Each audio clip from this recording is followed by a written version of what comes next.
안녕하세요. 오늘 저희는 당신이 보내주신 스테이블 코인 자료들, 이걸 가지고 좀 깊이 파고들어 보려고 합니다. 암호화폐 시장이 뭐 늘 변동성이 크잖아요. 그래서 이 안정적인 가치를 가진다는 코인이 왜 중요한지, 또 그 안정성을 어떻게 만드느냐에 따라서 크게 세 가지 방식이 있다는 게 참 흥미롭더라고요. 법정화폐 담보형, 암호화폐 담보형, 그리고 알고리즘형. 오늘 저희 목표는 이 세 가지가 각각 어떻게 돌아가는지, 또 장단점은 뭔지, 그래서 당신에게 어떤 의미가 있을지 이걸 좀 명확하게 알아보는 겁니다. 자, 그럼 바로 시작해 볼까요? 네, 맞습니다. 뭐 스테이블 코인이라고 해서 다 똑같은 게 아니죠. 그 이름 뒤에 숨겨진 작동 방식을 이해하는 게 중요해요. 특히 당신이 암호화폐를 쓰거나 뭐 투자를 생각할 때 아주 실질적인 기준이 되거든요. 안정성을 어떻게 유지하는지, 또 효율성은 어떤지, 숨겨진 위험은 없는지 이런 게 다 다르니까요. 오늘 이 세 가지 방식을 좀 꼼꼼히 비교해 보는 게 중요하겠습니다. 좋습니다. 그럼 첫 번째, 자료에서도 제일 직관적이라고 나온 거네요. 법정화폐 담보형 스테이블 코인. 이름 그대로네요. 미국 달러나 뭐 원화 같은 실제 돈을 은행 같은 데 맡겨두고 딱 그만큼 1대1로 코인을 찍어내는 방식. USDT 테더, USDC 서클 같은 거 많이 들어봤어요. 이게 대표적이고요. 개념은 정말 간단해서 많은 분들이 이건 안전하겠구나 이렇게 생각하기 쉬울 것 같아요. 네, 바로 그 단순함, 그리고 직관성, 여기서 오는 그 상대적인 안정감이 가장 큰 장점이죠. 발행된 코인 하나하나가 실제 돈이랑 1대1로 딱 연결된다, 이런 믿음을 주니까요. 근데 바로 그 지점에서 또 핵심적인 특징이자 어쩌면 잠재적인 위험 요소가 드러납니다. 바로 신뢰하고 중앙화 문제예요. 특정 회사가 담보자산을 관리하고 코인을 발행하니까 시스템 자체가 중앙화될 수밖에 없어요. 그렇죠. 결국 그 코인 발행하는 회사를 믿어야만 하는 구조군요. 근데 생각해보면 암호화폐의 중요한 가치 중 하나가 탈중앙화잖아요. 근데 제일 많이 쓰이는 스테이블 코인이 이렇게 중앙화되어 있다는 건 약간 아이러니하게 느껴지기도 하네요. 이 신뢰라는 게 구체적으로 어떤 문제를 일으킬 수 있는 건가요? 그거 아주 중요한 지적입니다. 발행사가 우리는 발행한 코인만큼 달러 가지고 있어요 라고 말할 때 사람들은 당연히 진짜 그럴까?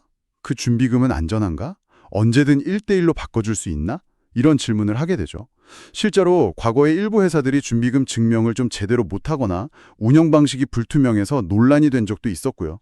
그러니까 발행사의 투명성, 재정 건전성, 이런 거에 대한 계속적인 검증 요구와 신뢰 문제가 따라다닐 수밖에 없는 구조입니다. 결국엔 보이지 않는 곳에 대한 의심이 생길 수밖에 없군요. 그리고 중앙화되어 있다는 건 필연적으로 정부 규제 영향 아래 놓인다는 뜻도 되겠고요. 정확합니다. 특정 국가 돈을 기반으로 하고 또 중앙화된 운영 주체가 있으니까 해당 국가 금융 규제에서 자유로울 수가 없어요. 갑자기 규제가 강화된다거나 자산이 동결된다거나 심지어 운영 중단 명령 같은 그런 규제 리스크에 직접적으로 노출되는 거죠. 하지만 뭐 이런 단점들에도 불구하고 이해하기 쉽고 또 기존 금융 시스템하고 연결하기가 비교적 편하다는 장점 때문에 현재 뭐 글로벌 결제 시장이나 대부분의 암호화폐 거래소에서는 거의 기축통화처럼 가장 널리 쓰이고 있습니다. 알겠습니다. 가장 대중적이고 이해하기는 쉬운데 발행사를 믿어야 하고 또 정부 규제라는 숙제를 안고 있다. 이런 방식이군요. 자, 그럼 이 중앙화 문제를 좀 해결해 보려는 시도라고 볼 수 있을까요? 다음으로 살펴볼 암호화폐 담보형 스테이블 코인. 이건 법정화폐 대신에 이더리움이나 다른 암호화폐를 담보로 맡기고 스테이블 코인을 발행한다고 자료에 나와 있네요. 네, 맞아요. 법정화폐 대신에 가격 변동성이 큰 다른 암호화폐를 담보로 쓴다는 점에서 좀 흥미로운 접근이죠. 여기서 제일 중요한 개념은 바로 과잉 담보, 영어로는 over collateralization이라고 하는데요. 예를 들어서 내가 100달러 가치의 스테이블 코인을 만들고 싶다.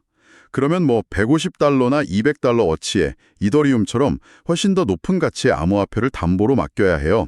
DAI, 메이커다오의 DA가 대표적인 예시죠. 잠깐만요. 왜 담보를 더 많이 맡겨야 하죠? 법정화폐처럼 그냥 1대1로 하면 안 되나요? 뭔가 좀 더 비효율적인 것 같은데요? 네네. 아주 자연스러운 질문이에요. 그 이유는 담보로 쓰는 암호화폐 자체의 가격 변동성이 엄청 크기 때문입니다.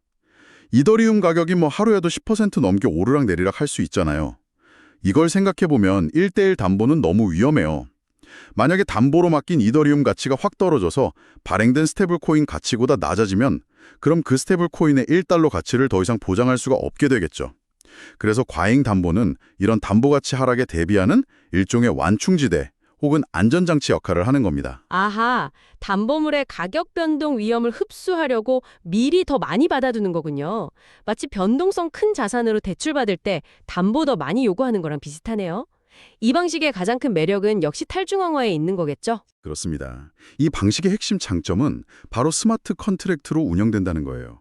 스마트 컨트랙트라는 게 어떤 조건이 딱 맞으면 미리 짜놓은 계약 내용이 코드에 의해서 자동으로 실행되게 블록체인에 기록된 프로그램이거든요. 그러니까 특정 중앙기관이 끼어들지 않고 모든 담보 예치나 스테이블 코인 발행, 그리고 중요한 게 담보 비율 관리나 청산 과정까지 투명하게 코드로 자동으로 처리된다는 거죠.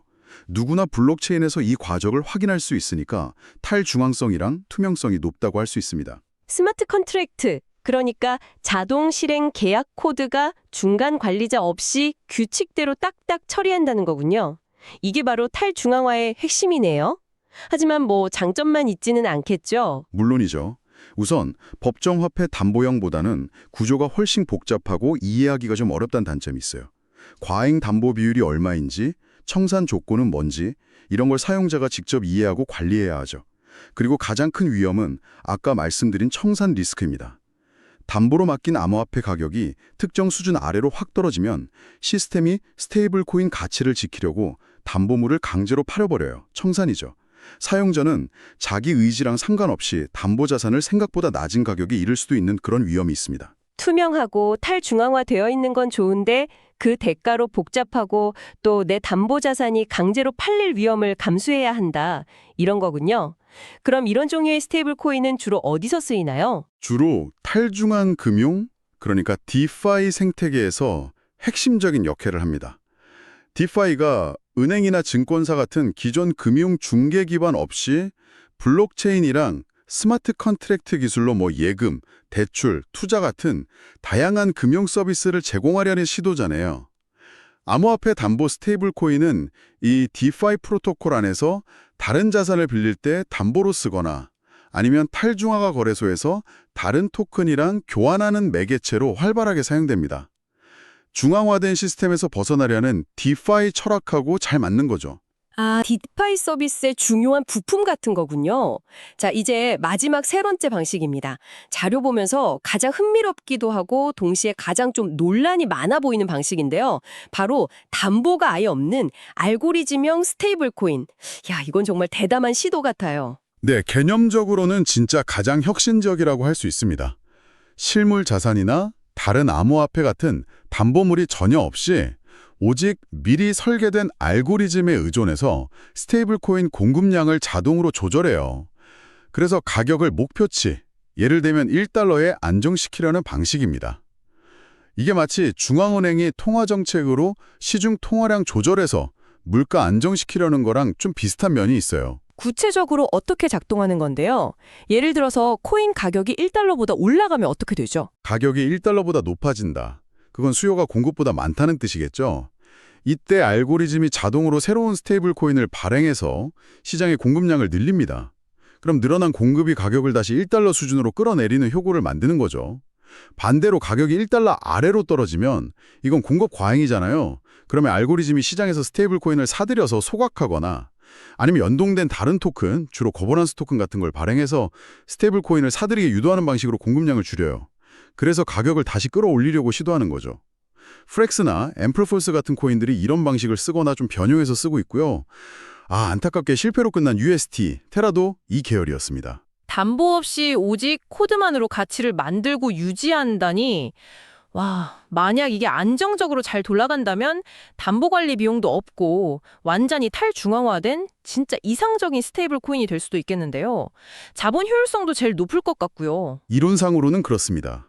완전한 탈중앙화 가능성, 그리고 담보 유지 비용이 없다는 자본 효율성, 이게 알고리즘 스테이블 코인이 추구하는 가장 큰 매력이죠. 하지만 여기서 딱 근본적인 질문에 부딪히는 겁니다.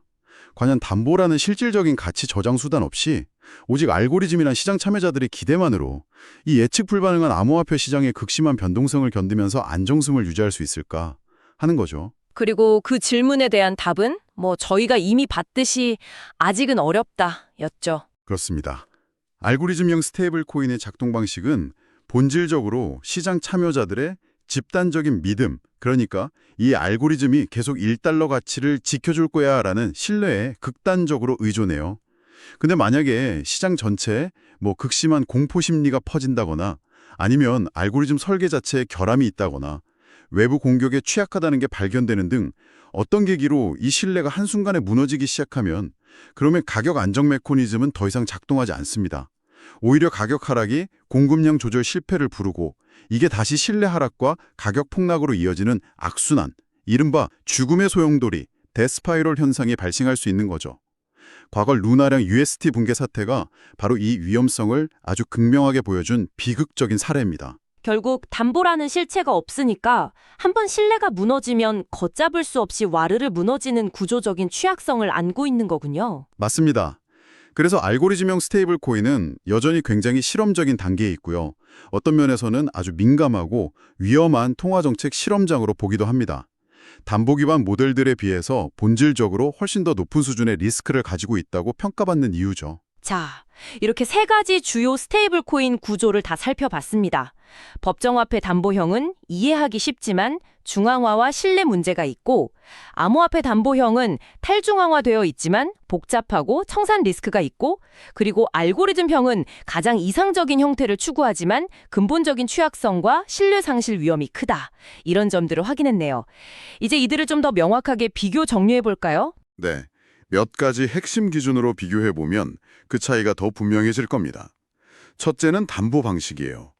법정화폐 담보형은 실제 법정화폐, 암호화폐 담보형은 다른 암호화폐를 과잉으로 담보하고, 알고리즘형은 명시적인 담보가 없죠. 둘째, 탈중앙화 수준입니다. 법정화폐 담보형은 낮을 수밖에 없고요.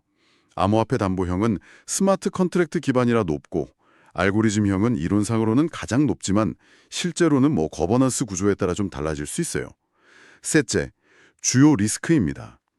법정화폐 담보형은 발행 주체에 대한 신뢰 문제랑 정부 규제 리스크가 핵심이고요. 암호화폐 담보형은 담보물 가격의 급격한 변동성, 그리고 그로 인한 강제 청산 리스크가 가장 중요합니다. 알고리즘형은 메커니즘 자체의 취약성, 그리고 시장의 신뢰가 무너졌을 때 발생하는 시스템적 리스크가 제일 크죠. 그럼 이런 특징들이 결국 각각의 쓰임새에도 영향을 미치겠네요. 자료들을 보니까 활용 분야도 꽤 뚜렷하게 나뉘는 것 같아요. 그렇습니다. 주요 활용 분야를 보면 법정화폐 담보형은 그 안정성이랑 단순성 덕분에 거래소에서 다른 암호화폐 사고 팔 때 기준 통화로 쓰이거나 국경 간 송금 같은 실제 결제 수단으로 가장 많이 활용돼요. 암호화폐 담보형은 아까 말씀드린 것처럼 주로 디파이 생태계 안에서 예를 들면 스테이블 코인을 빌리거나 예치해서 이자를 얻는 그런 활동에 쓰이고요. 알고리즘형은 아직 실험적인 성격이 강해서 새로운 금융 모델을 시도하는 초기 디파이 프로젝트나 리스크를 감수하고 높은 수익률을 추구하는 투자자들이 좀 제한적으로 사용하는 경향이 있습니다. 정말 명확하게 정리가 되네요. 결국 어떤 방식이 최고다 이렇게 단정하기보다는 당신이 스테이블 코인을 쓰려는 목적이 뭔지, 그리고 어느 정도의 리스크를 감수할 준비가 되어 있는지에 따라 적합한 선택지가 달라진다. 이 말씀이시군요. 바로 그 점이 오늘 이야기의 핵심입니다. 당신이 그냥 거래소에서 잠시 가치를 보관할 목적이라면 법정화폐 담보형이 편할 수 있지만 발행사의 리스크는 알아야 하고요. 디파이 활동에 참여하고 싶다면 암호화폐 담보형을 쓸 수 있겠지만 청산 리스크 관리에 신경 써야 하죠. 알고리즘형은 현재로서는 매우 신중하게 접근해야 합니다. 그럼 앞으로 이 스테이블 코인 시장은 어떻게 흘러갈까요? 어떤 구조가 결국 살아남게 될지 자료에서는 특히 규제의 영향을 크게 보고 있네요. 네, 규제는 스테이블 코인의 미래를 좌우할 가장 중요한 변수 중 하나입니다. 특히 가장 규모가 크고 기존 금융 시스템하고 맞닿아 있는 법정화폐 담보형에 대한 규제 논의가 활발해요. 준비금을 어떻게 보유할 건지, 투명성은 어떻게 강화할 건지, 운영 주체에 대한 인허가는 어떻게 할 건지 등등 은행에 준하는 수준의 규제가 도입될 가능성이 크고요. 이게 시장의 신뢰를 높이는 동시에 일부 사업자에게는 큰 부담이 될 수도 있습니다. 암호화폐 담보형이나 알고리즘형은 규제에서 좀 더 자유로울 수 있을까요? 상대적으로 그럴 수는 있겠지만 뭐 완전히 자유롭지는 않을 겁니다.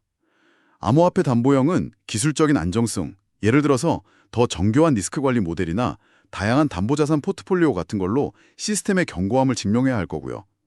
알고리즘형은 과거의 실패를 극복하고 시장의 신뢰를 회복하는 게 최우선 과제입니다. 단순히 알고리즘만 내세우기보다는 일부 담보를 결합한 하이브리드 모델이나 훨씬 더 강력한 위기 대응 메커니즘을 갖추려는 시도가 계속될 걸로 보입니다. 그리고 또 하나의 큰 변수가 있죠. 바로 각국 중앙은행이 직접 발행하는 디지털 화폐 CBDC의 등장. 이게 스테이블 코인 시장, 특히 법정화폐 담보형과는 경쟁 관계가 될 수도 있겠네요. 매우 중요한 포인트입니다. 중앙은행이 직접 발행하는 디지털 달러나 디지털 원화가 나온다면 사람들이 굳이 민간 기업이 발행하는 달러 연동 스테이블 코인을 써야 할 이유가 줄어들 수 있죠. 물론 CBDC가 실제로 어떤 형태로 나올지, 민간 스테이블 코인이랑 공존할지 아니면 대체할지는 아직 불확실하지만 스테이블 코인 시장의 판도를 바꿀 수 있는 잠재력을 가진 변수인 건 분명합니다. 와, 정말 고려해야 할 요소들이 많네요. 그냥 단순히 안정적인 코인이라고만 생각했는데 그 뒤에는 이렇게 다양한 기술적, 경제적 그리고 규제적 맥락들이 얽혀 있었군요. 그렇기 때문에 당신이 스테이블 코인을 접할 때는 단순히 이름이나 홍보 문구만 보고 판단해서는 안 됩니다.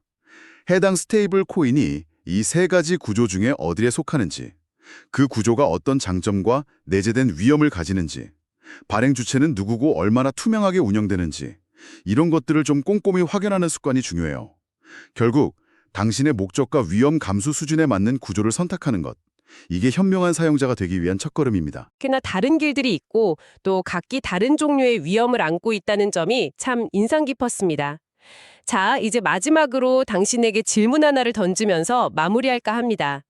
오늘 살펴본 각 구조의 특성들, 예를 들어 법정화폐 담보형의 중앙화된 신뢰, 암호화폐 담보형의 탈중앙화에 따르는 복잡성과 청산 위험, 그리고 알고리즘형의 잠재적 취약성 같은 것들을 모두 고려했을 때 당신은 안정적인 가치를 얻기 위해 어느 정도 수준의 탈중앙성을 기꺼이 포기할 수 있습니까?